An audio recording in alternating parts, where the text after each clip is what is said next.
성도 여러분 평안하십니까? 두 친구 운동 말씀과 친구 되기 제 41회째입니다.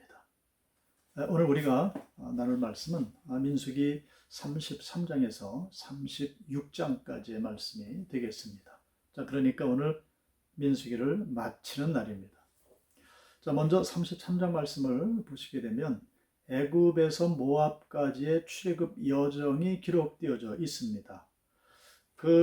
들러왔던 모든 성읍들, 이 모든 여정들을 쭉 기록을 해놓고 있는데요. 이때 이 말씀을 읽으시면서 그 출애굽 여정에 나타난 지도가 있습니다. 그 지도를 보시면서 그 성읍들을 하나씩 짚어가시면서 말씀을 읽어 나가신다면은 나름 유익하고 재미있는 성경 읽기가 될 수가 있겠습니다. 자, 그리고 이 33장 하반부에 그 아론이 호르산에서 하나님의 부르심을 받는, 그래서 123세에 하나님의 부르심을 받는 그런 기록이 있습니다. 성지순례 당시에 이 근방을 지나가게 됐고요. 가이드 하시는 분이 가르쳐 주시는 그 호르산을 바라봤습니다. 멀리서 보니까 그 호르산은 검은색으로 보였습니다. 그 호르산에서 하나님의 부르심을 받던 이 아론이 생각이 났습니다. 그래서 그 산을 바라보면서 그 아론의 모든 사역들, 그가 감당했던 모든 제사장 직분들, 그런 것들을 묵상할 수 있는 그런 기회를 얻게 됐습니다. 자, 34장 말씀을 가보게 되면 이제 장차 들어갈 가나안 땅의 경계선에 대해서 말씀을 주십니다. 동서남북으로 경계선을 말씀을 하시는데, 자, 동쪽으로는 요단강입니다. 그리고 서쪽으로는 대해라고 일컫는 지중해가 되죠. 그리고 남쪽으로는 그 광야, 사막지대고요.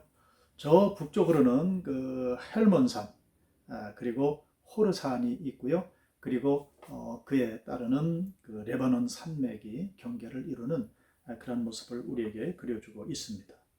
자, 그리고 그 가나안 땅을 9지파 반에게 제비를 뽑아서 분배하라는 그런 말씀이 기록이 되어져 있습니다. 자, 이러한 그 가나안 땅, 이스라엘 백성들의 그 땅을 보게 되면 동서남북으로 강으로, 바다로, 사막으로, 산맥으로 둘러싸여 있는 아주 좋은 땅입니다. 안전한 그런 땅이죠. 그래서 하나님을 중심으로 신앙훈련, 영성훈련을 잘 쌓을 수 있는 그런 땅이 되고요. 또 그 땅에서 하나님 주시는 복을 마음껏 받아 누릴 수 있는 참 복된 땅, 말 그대로 젖과 꿀이 흐르는 가나안 땅을 하나님께서 이스라엘 백성들에게 허락해 주시는 그런 모습을 우리가 보게 됩니다.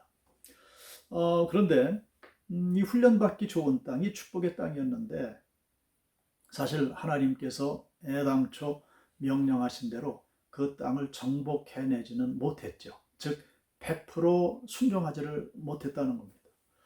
일단 우리가 앞에서 봤습니다마는 요단강 동쪽에 남았던 두 지파 반이 있었죠. 이것만 해도 이미 어그러졌다는 그런 말씀이죠. 그래서 이러한 것들이 모두 원인이 되어서 나중에 아수리의 침공을 받게 되고, 그리고 바벨론의 침공을 받아서 이스라엘이 멸망하게 되는 그러한 앞날의 역사를 우리가 볼 수가 있습니다. 자, 35장 넘어가게 되면 도피성 제도가 있습니다.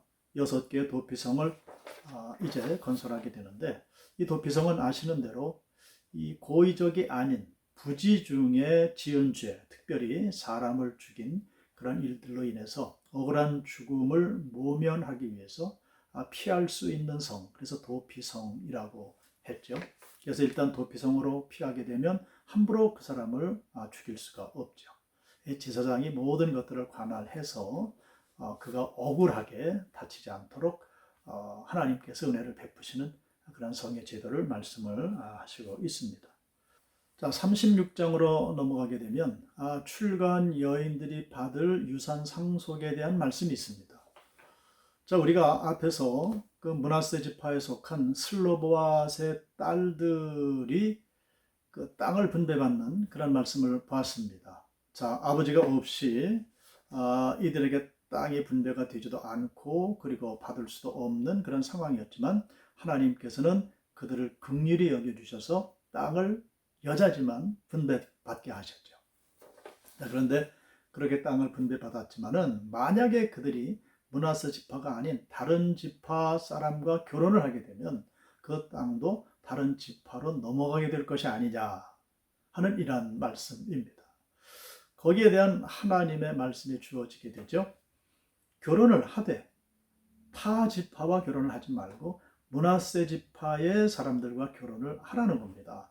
그렇게 되면 자자손손 그 유산이 계속 상속되어질 것이고 므낫세 지파에 속하게 될 것이다 하는 그런 말씀입니다. 자, 하나님께서 그 슬로보아스의 딸들에 관한 문제, 그리고 출간 여인의 유산 상속 문제, 이 말씀을 가지고 민수기를 마치시는 그 귀한 모습이 마음에 와닿습니다. 무엇입니까? 하나님의 긍휼하심이죠. 하나님의 그 긍휼하심은 십자가까지 이어졌다는 겁니다. 죄와 허물로 영 죽을 수밖에 없는 우리를 긍휼히 여기셔서 당신의 독생 성자 예수 그리스도를 십자가에 매다셨던 거죠. 그래서 우리는 하나님의 긍휼하심으로 구원받은 하나님의 백성이 되는 것입니다. 자, 이 민수기를 마치면서 제가 마지막 장 마지막 절을 봉독해 보겠습니다. 자, 민수기 36장 13절입니다. 이는 여리고 맞은편 요단과 모압 평지에서 여호와께서 모세를 통하여 이스라엘 자손에게 명령하신 계명과 규례니라. 아멘. 이렇게 시작을 합니다. 이는 했습니다. 이것은 무엇입니까? 민수기 1장부터 36장까지의 말씀을 모두 받고 있는 거죠. 즉 이 모든 말씀은 하나님께서 모세를 통해 주신 계명과 모든 규례니라 라고 말씀을 하시는데요. 마치 하나님께서 민수기 마지막에 손수 사인을 하시는 듯한 이런 말씀으로 와닿지 않습니까? 참 우리 하나님은 자상하신 하나님이시고 사랑이 깊은 하나님이시라 하는 것을 깨닫게 됩니다. 기도하겠습니다. 아버지 하나님, 민수기 1장부터 시작해서 36장까지 마치게 하심을 감사합니다. 마지막 절을 우리가 읽을 때 하나님께서 이 모든 말씀을 주시고 사인을 하시는 듯한 그런 느낌을 받으며 또 하나님 앞에 감사와 영광을 올려드리게 됩니다. 아버지 하나님, 늘 하나님 우리와 동행하시고 우리의 이 마음판에 하나님 말씀을 주시고 직접 사인해 주시면서 택함 받은 하나님의 백성임을 날마다 하나님 깨달아 알게 하시고 또한 주님의 말씀에 순종하며 주님 예비하신 복을 받을 수 있는 주님의 백성들로 인도해 주심을 감사합니다. 오늘 하루도 이러한 복된 삶이 되게 하여 주시옵소서. 예수 그리스도의 이름으로 기도드리옵나이다. 아멘.